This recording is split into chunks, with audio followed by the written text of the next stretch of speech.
सुल्तान शाह मेरे पीछे चला आ रहा था। बाहर फैले हुए अंधेरे में मौजूद गार्ड्स को हमारी तरफ से मुदाखलत का अंदेशा रहा होगा, क्योंकि उनमें से एक बरामदे के करीब ही कहीं छुपा हुआ था। नकासी के दरवाजे में खफीफ सी झुर्री पैदा होते ही वो दबी दबी इज़्तिरारी आवाज में गुर्राया था, अंदर ही रहो, बाहर निकले तो अंधेरे में कोई भी गोली चाट जाएगी। यहाँ कुछ मुश्तबा लोग मंडला रहे हैं, तुम दरवाजा बंद करके अंदर ही रुके रहो, मैं बाहर की खबर लेता हूँ। मैंने सरगोशियाना लहजे में सुल्तान शाह से कहा, फिर सीने के बल फर्श पर गिरकर दरवाजा पूरी तरह खोले बगैर रेंगता हुआ बाहर निकल गया। सुल्तान शाह ने फौरन ही दरवाजा बंद कर लिया। ड्राइंग रूम का दरवाजा इतना कम खोला और फिर इतनी फुर्ती से बंद किया था कि शायद गार्ड को अंदाजा नहीं हो सका कि मकान में से कोई बाहर निकल आया है। मार्बल के ठंडे फर्श पर पेट और कोहनियों के बल चंद फुट सिरकते हुए मैंने अपनी जेब से भरा हुआ पिस्तौल निकाल के हाथ में ले लिया, मगर इसी लम्हे मुझे एहसास हुआ कि गार्ड की बेखबरी में बाहर निकलकर मैंने एक संगीन खतरा मोल लिया था। मगर उसी लम्हे मुझे एहसास हुआ कि गार्ड की बेखबरी में बाहर निकलकर मैंने एक संगीन खतरा मोल ले लिया था। मेरी जरा सी घबराहट या आवाज पर वो मुझे बेधड़क होकर गोली का निशाना बना सकता था। वो यही समझता कि उसने अंधेरे में दुश्मन पर वार किया है। तुम कहाँ हो? मैंने सरगोशियाना आवाज में कहा। मैं अंदर से बरामदे में आ चुका हूँ। साहिब तुम मारे जाओगे। बरामदे की जीनों की जड़ से उसकी झल्लाई हुई आवाज उभरी। अभी तक कुछ पता नहीं चला कि यहाँ क्या हो रहा है, अब तुम्हारा भी ध्यान रखना पड़ेगा। तुम मेरी फिक्र ना करो, मैंने आगे सिरकते हुए रसानियत से कहा। मैं खुद अपनी हिफाजत कर सकता हूँ, मेरे पास भरा हुआ पिस्तौल मौजूद है। तुम ये बताओ कि फायर कैसा था? इस वक्त तक मैं उसके करीब पहुंच चुका था। फर्क इतना था कि मैं बरामदे के फर्श पर लेटा था और वो नीचे सीढ़ियों की ओट में दुबका हुआ था। उसके साथी का कहीं पता नहीं था। बाहर से मेंढक वाली सीटी की आवाज आई थी। हमने समझा कि शायद तुम्हारी औरतें खाली प्लाट की तरफ से दीवार कूद कर अंदर आने वाली हैं। एहतियातन ताहिर उधर चला गया, मगर फिर अचानक ही फायर हो गया। गोली इसी खाली प्लाट पर चली थी, लेकिन उसके साथ कोई चीख नहीं सुनाई थी। ओह, मैं मुस्तरिब हो गया। इसका मतलब है कि बाहर से इस मकान की निगरानी की जा रही थी। दोनों औरतों को देखते ही निगरानी करने वाले ने गोली चला दी। वो दोनों इस वक्त सख्त खतरे में हैं। हमें उनके लिए कुछ ना कुछ करना होगा। जरूर करो, लेकिन ये ख्याल रखना कि हम इस अहाते से बाहर निकलकर तुम्हारा हाथ नहीं बटा सकेंगे। हमारी ड्यूटी इस मकान की हदूद में है। उसने लगी लिपटी रखे बगैर कह दिया। इन लोगों के फराइज की नोयत और किसी खून रेजी के बाद उठने वाली इंश्योरेंस के मसाइल के बारे में मैं पहले ही बहुत कुछ जान चुका था, इसलिए मैंने उससे मजीद कोई बात नहीं की। हाँ, औरतों के पीछे किसी और ने इस मकान में घुसने की कोशिश की तो हम अपनी जान की बाजी लगाकर उसे जिंदा या मुर्दा हालत में पकड़ने की कोशिश करेंगे। वो अपनी रो में कहे चला गया। उसके खामोश होते ही फिजा पर पुरहूल सा सकूत तारी हो गया। मैं सीने के बल फर्श पर पड़ा चौकन्ने अंदाज में इधर उधर देखता रहा। वो बदस्तूर सीढ़ियों की जड़ में दुबका रहा। फायर के बारे में देखभाल के लिए जाने वाले गार्ड का कोई पता नहीं था। इसी सकूत और बेयकीनी के आलम में काफी देर गुजर गई। फिर अचानक ही फाटक पर हल्की सी दस्तक हुई। उसी के साथ मेंढक के ट्राने की मुख्तसर सी आवाज ऊपर कर मालूम होगी, चाहे तुम्हारी औरतें उधर फाटक पर आ गई हैं। गार्ड की हैजान ज़दा सरगोशी उभरी। दौड़कर गेट खोलो और इन्हें अंदर ले आओ, मैंने इस तरह लहजा में कहा। मगर यह भी तो हो सकता है कि इन नातवा औरतों से सीटी छीन ली गई हो। खुद कलामी के अंदाज में उसकी मुतफक्किराना बड़बड़ाहट सुनाई थी। यह धोखा भी हो सकता है। इसका अंदेशा बेबुनियाद नहीं था, मगर मुझे उसकी बकरातियत पर गुस्सा आ गया और मैंने गुर्राते हुए कहा, वो जो कोई भी है, पूरी एहतियाती तदाबीर के साथ उसे देखना तुम्हारा फर्ज है। अब मामला बाहर की हदूद से गुजर कर हमारे दरवाजे पर आ पहुंचा है। साहब गुस्सा मत करो, मैं जा रहा हूँ। बस वैसे ही मेरे दिमाग में एक वहम आ गया था, उसने बुखलाकर कहा और फौरन ही अपनी जगह छोड़ दी। आते में अंधेरा था, आसमान पर सिर्फ सितारों का राज था, इसलिए बाहर से उसका देख लिया जाना मुमकिन नहीं था। अपने कदमों की चाप खत्म करने के लिए वो पंजों के बल गेट की तरफ जा रहा था। उसका माउजर उसके हाथ में बिल्कुल तैयार था। उधर मैंने भी अपने पिस्तौल को लोड करके दाहिना हाथ आगे फैला लिया था ताकि कोई खतरा नजर आते ही बेदरेग फायर कर सकूं। गार्ड गेट की जैली खिड़की से जरा हट कर खड़ा हो गया। फिर फिजा में मेंढक के ट्राने की मुख्तसर सी आवाज उभरी। मैं अंदाजा नहीं लगा सका कि इस बार सीटी गार्ड ने बजाई थी या फिर बाहर वालों ने तवील इंतजार से मुस्तरिब होकर दोबारा किसी को मुतवज्जा करने की कोशिश की थी। दूसरी लम्हे मुझे अपने इस सवाल का जवाब मिल गया, क्योंकि सीटी एक मरतबा फिर बजाई गई थी। शायद गार्ड ने आखिरी शनाख्त तलब करने के लिए पहली सीटी बजाई थी और बाहर से उसका जवाब दिया गया था, क्योंकि उसके फौरन बाद इस सन्नाटे में वजनी आयनी बुलेट सरकने की आवाज आई और जैली खिड़की अंदर की तरफ खुलती चली गई। गार्ड का तारीकी में छुपा हुआ माउजर बरदार हेवला खिड़की की हिफाजती ओट में था। किसी ताखीर के बगैर एक निस्वानी साया बोझल कदमों से अंदर दाखिल हुआ। वो साया आगे की तरफ झुका हुआ था और उसकी पुश्त पर कोई बोझ लदा हुआ था। अगले लम्हे दूसरा साया भी अंदर आया और मेरे वजूद में इत्मीनान की एक लहर सरायत कर गई। बाद में आने वाली को मैं इससे ज्यादा भी अंधेरे में पहचान लेने का आदी हो चुका था। वो गजाला थी और बज़ाहिर बिल्कुल महफूज नजर आ रही थी। वह दोनों औरतों के अंदर आते ही गार्ड ने फुर्ती से जैली खिड़की बंद करके बोलट कर दी।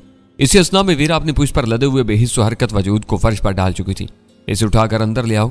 चढ़े हुए सांसों के दरमियान में वीरा ने कहा तो आवाज धीमी होने के बावजूद मेरे कानों तक पहुंच गई। और मैं बेसाख्ता जमीन से उठता चला गया। वीरा ने गार्ड को हदायत देने के बाद यह देखने की ज़हमत नहीं की कि उस पर किस तरह अमल किया जा रहा था। वो दोनों ही आगे चल पड़ी थी। मैं रास्ते ही में उन्हें चाल गया। इन दोनों के चेहरे वगैरह पर जख्म का कोई निशान नहीं था, बल्कि गजाला का चेहरा तो अंदरूनी मुसर्रत के किसी एहसास से तमतमा रहा था। वीरा के चेहरे से खशूनत बरस रही थी। ज्यादा पुरतशवीश बात यह थी कि उसके लिबास पर कई धब्बे नजर आ रहे थे। मैंने तारीकी में इन धब्बों को छुआ तो ताज़ा खून की चिपचिपाहट महसूस करके मैं परेशान हो गया। ये खून तो तुम जख्मी हो? मेरी जुबान से एक बेरब्त फिक्रा निकला। फिक्र मत करो, ये मेरा नहीं, बेहोश के आदि का खून है। हमें अपनी पूरी मुहिम में एक खराश भी नहीं आई। बड़ी बात यह है कि हमें अपने मिशन में सुरखरुई हासिल हुई है। वो बोली। गार्ड जख्मी शख्स को उठाने के लिए अपने साथी की तलाश में निकल गया था, मगर मैंने फिर भी वो बात वहीं खत्म कर दी। अंदर पहुंचने के बाद हम पूरी इत्मीनान से बात कर सकते थे। सुल्तान शाह ड्राइंग रूम के दरवाजे की झुर्री से शायद पूरा मंजर देखता रहा। उसने हमारे पहुंचने से पहले ही दरवाजा खोल दिया। कमाल है, तुम दोनों जिंदा लौट आई हो।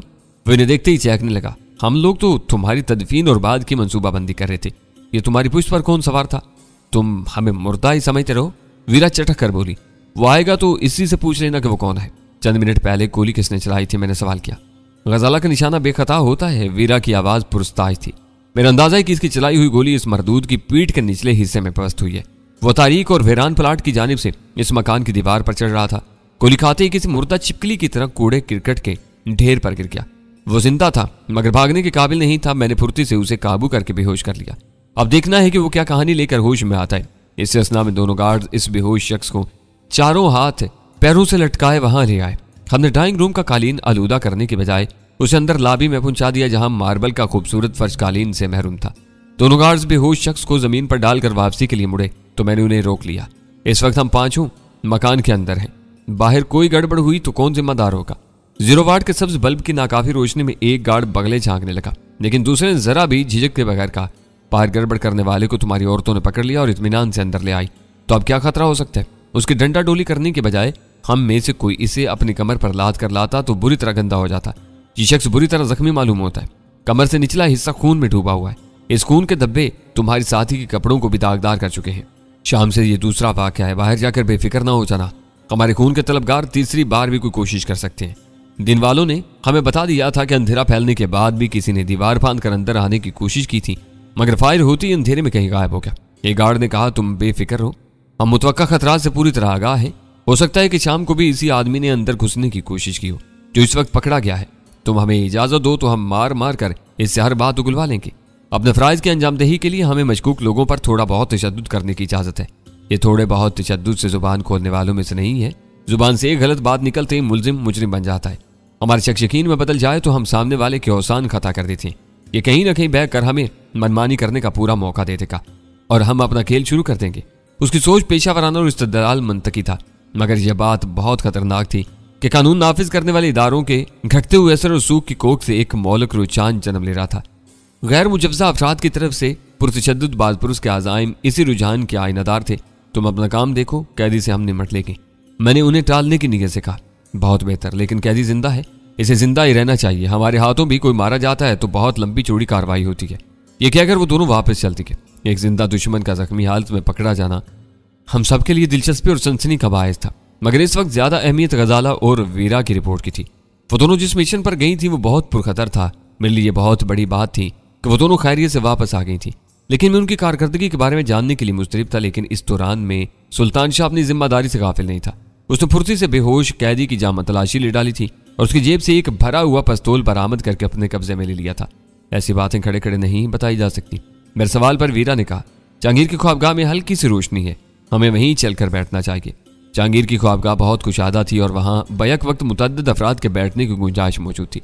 हम सब ने अपनी अपनी पसंद की जगह संभाल ली। वीरा सबसे आगे बढ़कर मसैरी पर यूं तराज हो गई थी जैसे कोई पहाड़ ढा कर आई हो। सब कुछ इसी तरह होता चला गया जैसा हमने सोचा था। गजाला ने मेरी मुस्तफराना निगाहों के जवाब में कहा, वीरा ने एक बारोनक बाजार में खड़ी हुई कार का दरवाजा इतनी सुरात और इत्मीनान से खोला कि मुझे यकीन नहीं आ सका कि इसने चाबी की बजाय सख्त तार इस्तेमाल किया होगा।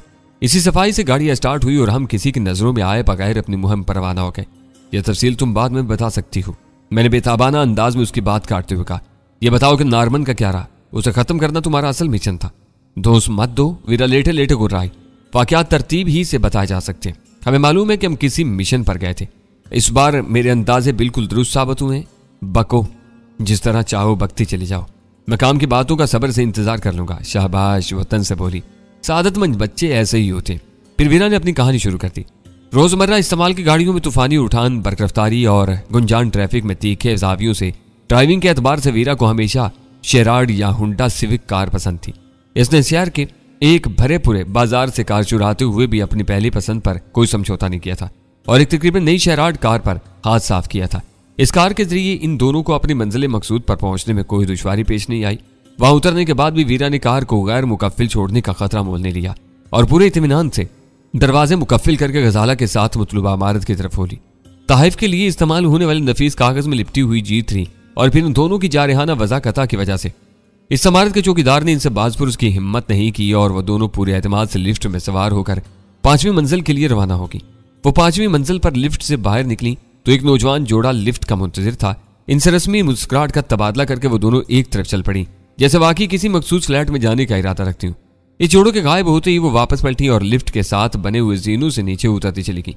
इस वक्त पिस्तौल वीरा के कब्जे में था और बीमगन गजाला के हाथ थी। इस इमारत में दाखिल होने से पहले वीरा अंदाजा लगा चुकी थी कि सड़क के पार वाक़ नारमन के मकान के बेहतरीन नज़ारे के लिए इस इमारत की तीसरी मंजिल बेहतर साबित हो सकती थी। इस बिल्डिंग में हर मंजिल पर कुल 4 फ्लैट थे, जिनमें से 2 सड़क की समत और 2 अकबी रुख पर वाक़ थे। इस तरह उनके पास बहुत ज्यादा इंतखाब का मौका नहीं था। इन्होंने वीरान राहदारी में बंद दरवाजों से कान लगाकर दोनों फ्लैटों की सुन ली और फिर इस फ्लैट पर तबाह आजमाई का फैसला कर लिया, जिसमें तकरीबन सन्नाटा फैला हुआ महसूस हो रहा था।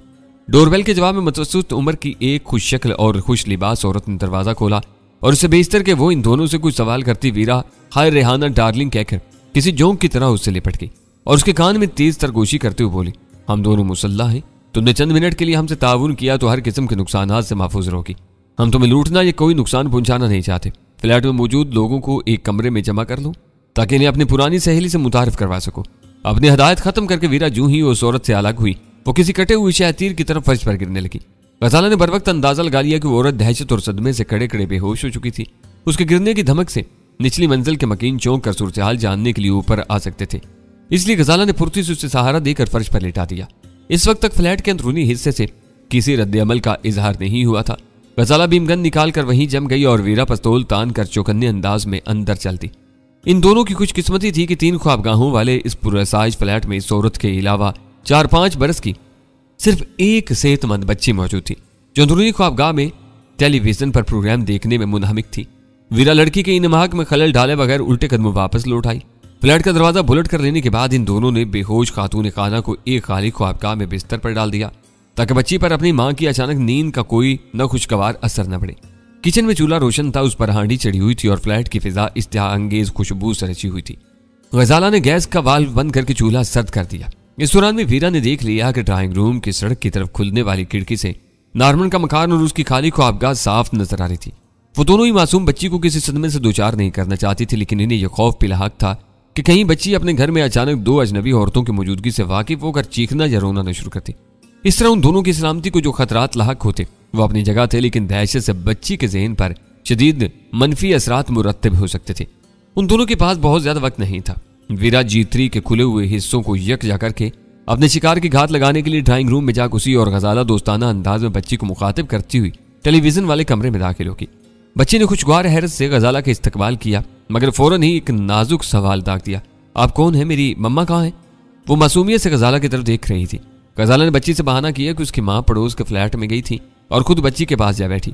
इस वक्त टेलीविजन पर बच्चों के लिए खलाई जंग के मौजू पर एक कार्टून फिल्म चल रही थी, जो किरदारों की जबरदस्त हंगामा आराई और खलाई हथियारों की घनगरज से भरपूर थी। बच्ची टीवी प्रोग्राम में बहुत ज्यादा मुनहमिक थी, फिर भी गजाला ने बातों ही बातों में उससे ये सुराग लगा लिया कि इस फ्लैट में सिर्फ 3 नफूस रहते थे, मियाँ बीवी और वो बच्ची। बच्ची का बाप टीवी पर खबरें नशर होने के बाद घर वापस आता था। गजाला ने आखिरी इत्मीनान बख्श इतला फौरन ही वीरा तक पहुंचा दी। इस वक्त वीरा ड्राइंग रूम में अंधेरा किए खिड़की से नारमन के मकान का जायजा ले रही थी। नारमन की ख्वाबगाह में शायद 2 अतराफ में दीवारों की जगह बड़े बड़े शिफाफ शीशे लगे हुए थे, जिनके पर्दे खिंचे हुए थे। ख्वाबगाह खाली होने के बावजूद रोशन थी और इस रोशनी में कमरे की जुज़वियात नुमाया थी। ख्वाबगाह में रोशनी होने की बिना पर इन दोनों को अंदाजा था कि नारमन घर ही में मौजूद होगा। ऐसी सूरत में वो किसी लम्हे ख्वाबगाह में दाखिल होकर G3 की इज्जत में आ सकता था। गजाला वापस बच्ची के पास चली गई और वीरा अंधेरे में G3 राइफल संभाल कर नारमन के नमूदार होने का इंतजार करने लगी। अपने शिकार का तफसीली जायजा लेने के लिए उसके पास ताकतवर अज्सों वाली जेबी दूरबीन मौजूद थी, जिसने जहांगीर के घर आते हुए रास्ते से खरीदी थी। थोड़ी देर बाद नारमन बहुत खुशगवार मूड में अपनी ख्वाबगाह में दाखिल हो गया। उसके साथ ब्लाउज और चुस्त जीन्स में मलबूस एक सफेद फाम लड़की भी थी। वो दोनों हंस हंस कर बेतकल्फी से बातें कर रहे थे, जिससे उनके मरासिम की बेतुल्फाना नोयत जाहिर हो रही थी। अंदर आने के बाद सफेद फाम लड़की ने शीशों की तरफ दोनों हाथ उछाल कर नारमन से कुछ कहा और फिर वो दोनों ही दीवार की तरफ आए और इस पर पर्दे खींचने लगे। वीरा के लिए बेहतरीन मौका था ये। पर्दे फट जाने के बाद अपनी मर्जी का निशाना लेने के लिए मौका से महरूम हो सकती थी। इस दौरान दूरबीन रखकर फौरन ही उसने G3 उठाई और शस्त्र लेने लगी। दोनों अपने सरों पर मंडराती हुई मौत से बेखबर वजनी पर्दों को दीवार पर फैलाने में मसरूफ थे। लम्हा भर के लिए वीरा नारमन की साथी लड़की को नजरअंदाज करने का इरादा किया, मगर फिर उसने अपना फैसला बदल दिया। लड़की उस खिड़की में से फायर के शोला लपकते देखकर फौरी तौर पर दुश्वारियां पैदा कर सकती थी। फायर के मकाम का तयन होने पर उन दोनों की राहें मसदूद हो सकती थी। वीरा ब्लैक क्वीन के रूप में मुझे कई बार अपने बेखता निशानेबाजी से मरऊब कर चुकी थी। उसने नारमन का शिकार खेलते हुए अपनी इस महारत से पूरा फायदा उठाया। G3 की नाल ने वीरा की उंगली की 2 जुमशों पर यके बाद दीगरे 2 शोले उगले और धमाकों के साथ 2 गोलियों ने शीशे की दीवार को रेजा रेजा करके नारमन और उसकी साथी लड़की के सीनों को उधेड़ डाला। इन दोनों के गिरते ही वीरा अपनी राइफल उसी तारीख हिस्से में छोड़कर बाहर निकल आई। दूसरी तरफ फायरिंग के पुरशोर धमाकों पर बच्ची बुरी तरह खौफजदा हो गई थी। गजाला ऐसी किसी भी सूरत हाल की वजाहत के लिए तैयार थी। उसने बच्ची के भड़कने का सबक दरियाफ्त करके उसे मुतमईन कर दिया कि वो धमाके टीवी पर दिखाई जाने वाले कार्टून फिल्म से हुए थे। मासूम ज़ेन ने वो वजाहत फौरन कबूल कर ली। वीरा ने दरवाजे पर आकर शिशकारते हुए गजाला को अपनी तरफ मुतवज्जा किया और बाहर बुला लिया। बच्ची बददस्तूर टीवी देखने में मुनहमिक रही। गजाला ने बाहर आकर आहिस्तगी से उस कमरे का दरवाजा बंद कर दिया। फ्लैट से निकलने से पहले उन दोनों ने दूसरे कमरे में निगाह डाली तो खातूनी खाना बिस्तर पर बदस्तूर बेहिस्सू हरकत पड़ी हुई थी। वो फुर्ती से फ्लैट से निकल गई। लिफ्ट में मुख्तसर सा सफर तय करते हुए उन्होंने अपने हेजान पर काबू पाए रखा और लिफ्ट से उतरकर बिल्कुल नॉर्मल रफ्तार से नकासी के रास्ते की तरफ चलती। इस वक्त तक किसी को अंदाजा नहीं हो सका था कि वहां दोहरे कत्ल की एक वारदात रूनुमा हो चुकी है। लोगों में तशवीश और सरा सहमगी जरूर फैली हुई थी, लेकिन ये बात किसी के वहमो गुमान में भी नहीं आ सकी थी कि दोनों फायर इसी इमारत के किसी फ्लैट की खिड़की से किए गए थे। अहाते से बाहर जरा ज्यादा अफरा तफरी मची हुई थी। नारमन का मकान लबे सड़क पर वाक़ था, लेकिन सिर्फ ग्राउंड फ्लोर पर मुश्तमिल होने की वजह से अहाते की दीवार के पीछे छुपा हुआ था। लोगों ने शीशा टूटने की चनाके की आवाज और गोलियों का निशाना बनने वालों की चीखें तो शायद सुन ली थी, लेकिन उन्हें ये मालूम नहीं हो सका था कि वह हंगामा कहां बरपा हुआ था। वीरा ने अपने तार की मदद से चिराड़ का दरवाजा खोलकर इंजन स्टार्ट किया और दोनों किसी की तवज्जो का मरकज बने बगैर वहां से निकल आने में कामयाब हो गई। सदर में इन्होंने मसरूका शेराड एक जगह छोड़ दी और फिर इत्मीनान से कैसे काफी हाउस में जा बैठी, जहां पब्लिक फोन बूथ मौजूद था। कराची शहर की कुछ अपनी रवायात हैं। बड़े होटलों का माहौल शहर की आम तहजीबी इकदार के बजाय गिने चुने उमरा की आजाद ख्याली की अक्कासी करता है। वहां अकेली औरतें भी राहदारियों और रेस्तुरानों में नजर आती हैं, लेकिन शहर के मुतवस्सित दर्जे के होटलों में सिर्फ लड़कियों की आमदो रफ्त का रवाज नहीं है। जोड़ों के साथ आने वाली औरतें और लड़कियां भी दुस्दीदा नजरों की जद में आने से नहीं बचती। वीरा और गजाला को देखकर फ्लर्ट के आदि कई अफराद ने मुतवज्जा करने वाली नजरों से उनकी तरफ देखा, लेकिन वो सबको नजरअंदाज करती हुई एक गोशे में जा बैठी। गनीमत ये था कि इस वक्त काफी हाउस में इक्का दुक्का मेजें ही आबाद थीं, इसलिए इन्हें वहां कुछ वक्त गुजारने में दुश्वारी पेश नहीं आई। काफी और सैंडविचेस का ऑर्डर देकर गजाला पब्लिक फोन बूथ की तरफ चली गई, क्योंकि इन दोनों ने इस काफी हाउस का इंतखाब इसी सहूलत की वजह से किया था। गजाला ने वहां से पहले एरन का नंबर मिला, दूसरी तरफ घंटी बजती रही लेकिन जवाब नहीं मिला। तो उन्होंने सिलसिला मुनकता करके निचले खाने से सिक्के निकाले और दोबारा सिक्के डालकर मुखर्जी का नंबर मिला लिया। दूसरी घंटी पर दूसरी तरफ से रिसीवर उठा लिया गया। गजाला ने दाएं बाएं का जायजा लेकर कोबरा का कोड दोहराकर मुखर्जी से बात करने की ख्वाहिश जाहिर की, तो पता चला कि फोन पर मुखर्जी खुद मौजूद था। गजाला का ख्याल था कि मुखर्जी मोतीलाल के कत्ल से लाइल्म होगा, लेकिन वो इस वारदात से बाखबर हो चुका था। उसने खाइफाना लहजे में शिकवा किया कि मुतालबे पर पूरी तरह बात किए बगैर मोतीलाल को बेदर्दी से खत्म कर दिया गया। इस पर गजाला ने उसे धमकी दी कि अगर उसने मतलूबा रकम के साथ ही अपने मकामी कारकुनों के क्वाइफ पर मुश्तमिल कंप्यूटर डिस्क देने पर आमादगी जाहिर न की तो उसे भी मोतीलाल के पास पहुंचा दिया जाएगा। मुखर्जी के लिए कंप्यूटर डिस्क वाली बात बिल्कुल वाज़ेह थी। वो असाबज़दा और लरजती हुई आवाज में पाकिस्तानी खुफिया एजेंसियों को बुरा भला कहने लगा। उसने मोतीलाल के कत्ल का इल्जाम भी इन्हीं इदारों पर आयद कर दिया। गजाला उसे दबाने में कामयाब नहीं हो सकी। वो अपने सफारती अमले की सुथरी कारकर्दगी पर जोर देकर ज्यादतियों पर एहतजाज करता रहा। वो गजाला की खौफनाक धमकियों से डर जरूर गया था, लेकिन उसने अपने करतूतों का एतराफ करके समझौता करना मंजूर नहीं किया। गजाला ने उसे इबरतनाक अंजाम की आखिरी धमकी देकर फोन बंद कर दिया। गजाला ने भी इब्तिदा में ही महसूस कर लिया था कि मुखर्जी ने दौरान गुफ्तगू खुदकार ऑब्जर्वेशन सिस्टम के लिए अपने ऑपरेटर्स पर कोई नंबर डायल किया था, लेकिन वो पब्लिक फोन से बात कर रही थी, इसलिए उसे पकड़े जाने का कोई खौफ नहीं था। इन दोनों राब्तों से निपट कर वो वापस आई तो वीरा काफी पीने के बाद फोन इस्तेमाल करने का प्रोग्राम बना बैठी थी। वो अखबार में छाया होने वाले इनामी इश्तिहार के हवाले से कौंसल खाने वालों को खरी खरी सुनाकर अपने दिल की भड़ास निकालना चाहती थी। बदकिस्मती से फोन पर वीरा को कोई जिम्मेदार आदमी नहीं मिल सका। ड्यूटी क्लर्क से वीरा ने सिर्फ इतना कहा कि वो इन लोगों के झूठे इनाम और इनामी इश्तिहार के जवाब में एक प्रेस कॉन्फ्रेंस करके दुनिया को यह बताएगी कि वो आजाद और बिल्कुल महफूज है, जबकि उसके हम वतन उसे हर कीमत पर पकड़कर हब्से बेजा में रखना और आखिरकार मार देना चाहते हैं। कॉफी हाउस में कुछ वक्त गुजार कर वो दोनों टैक्सी से वापस आई और उसे जहांगीर के घर से कुछ दूर ही फारिग कर दिया ताकि किसी की निगाहों में आए बगैर घर लौट सके। पैदल चलते हुए घर के करीब आई तो गजाला ने जहांगीर के मकान से मुल्हिक खाली प्लाट पर तारीकी में एक मुतहर्रिक साया देखकर वीरा को उधर मुतवज्जा किया। वीरा आंखें फाड़ फाड़ कर देखने के बावजूद अंधेरे में उस मुश्तबा साये को नहीं देख सकी। वो गैर यकीनी सूरत हाल थी, फासला इतना ज्यादा था कि बीम गन कारगर नहीं हो सकती थी। गजाला ने वीरा से पिस्तौल लिया और ओट लेती हुई प्लाट की तरफ बढ़ गई। वीरा उसके साथ साथ थी। फिर वीरा ने भी उस मुतहर्रिक इंसानी हेवले को देख लिया। इस वक्त तक मुश्तबा शख्स को कतई अंदाजा नहीं हो सका कि उसकी नकलो हरकत देखी जा चुकी है। वो जहांगीर के मकान के अहाते की दीवार के साथ साथ आखिरी कोने की तरफ बढ़ रहा था। उसके अंदाज से साफ जाहिर हो रहा था कि वो अहाते की दीवार फांद कर मकान में दाखिल होने के लिए कोई मुनासिब मकाम तलाश कर रहा था। वीरा ने मकान में मौजूद गार्ड्स को इस तरह मुतवज्जा करने के लिए मेंढक की आवाज वाली सीटी निकाल कर बजाई। इस आवाज पर वो साया चौंका, लेकिन सीटी से पैदा होने वाली मेंढक की ट्रहट की आवाज खाली प्लाट के तारीक माहौल से इस कदर हम आहंग थी कि वो फौरन ही मुतमईन हो गया। चंद लोगों बाद उस शख्स ने अपनी पसंद की जगह मुंतखब कर ली। वहां दीवार के साथ ही कूड़े या मलबे का एक ढेर जमा था। जहांगीर के मकान में तारीकी का राज होने की वजह से उसे देख लिए जाने का कोई खौफ नहीं था। वो इस ढेर पर चढ़ गया और उचक उचक कर अंदर का जायजा लेने की कोशिश करने लगा। इसकी इन हरकत पर गार्ड्स की तरफ से कोई रद्दअमल जाहिर न होने पर गजाला और वीरा तशवीश में मुब्तला हो गई। इसी असना में वो मशकूक साया मुतमईन होने के बाद टीले से उतरा और दराड़ों वगैरह के सहारे दीवार पर चढ़ने लगा। गजाला ने इस्तरारी तौर पर पिस्तौल तान कर उस पर फायर कर दिया और वो कोई आवाज निकाले बगैर नीचे ढेर हो गया।